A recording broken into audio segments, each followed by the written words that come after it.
साथियों, नई शिक्षा नीति को आए अब लगभग 5 बरस हो चुके हैं और इसमें हमने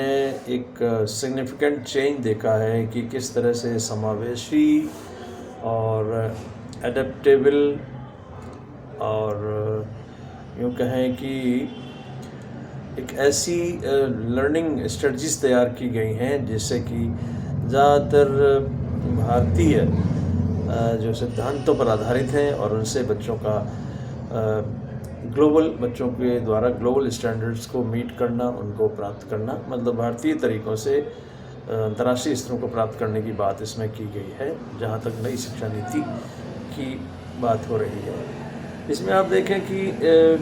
कुछ मेन फीचर्स में मल्टीपल एग्ज़िट, मल्टीपल एंट्री है ना, और वो छात्रों को अक्रॉस द डिसिप्लिन कोर्सेज़ करने की इजाज़त देता है। इसी तरह से एक academic bank of credit ABC के माध्यम से बहुत से छात्रों को उनका academic performance assessment and accumulation register में बहुत से लोग रजिस्टर हुए हैं और उससे उनको एक अच्छा सा प्लेटफॉर्म उपलब्ध हुआ है। हायर एजुकेशन में कौन कौन से विद्यार्थी आएंगे, इसका काम देखने के लिए common university entrance test CUET के माध्यम से UG PG लेवल पर छात्रों की भर्ती हो रही है। इसके अलावा और भी आप देखेंगे कि इंजीनियरिंग को भारतीय भाषाओं में जैसे हिंदी, तमिल, तेलुगु, मराठी आदि भारतीय भाषाओं में इंजीनियरिंग जैसे टफ सब्जेक्ट जो अभी तक केवल अंग्रेजी में होते थे, उनको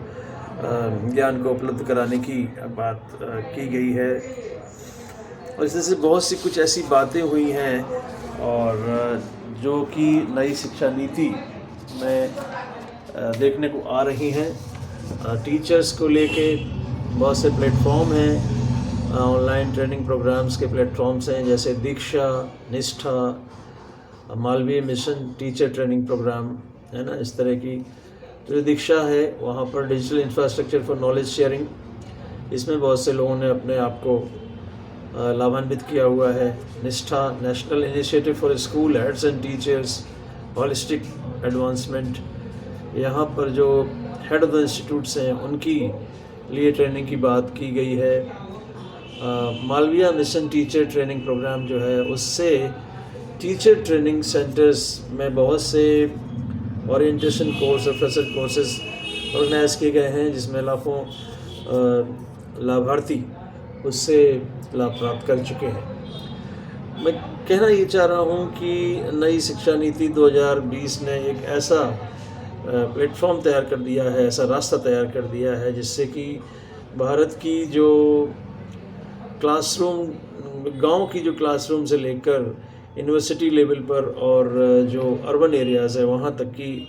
क्लासेस को रीशेप करने का प्रयास हो रहा है। और 5 सालों में एक अच्छा हमने सुधार देखा है और विकसित भारत का जो एक बड़ा लक्ष्य लेकर हम चल रहे हैं बाय द ईयर 2047, उसकी तरफ एक अच्छा कदम बढ़ाया है। तो मुझे लगता है कि नई शिक्षा नीति भारत को एक नए रास्ते पर ले जाने के लिए क्षमता रखती है और हम सभी लोग इसमें लगे हुए हैं। और आइए देखते हैं कि इसमें क्या क्या प्रयास अभी और हम कर सकते हैं और कैसे देश आगे बढ़ सकता है।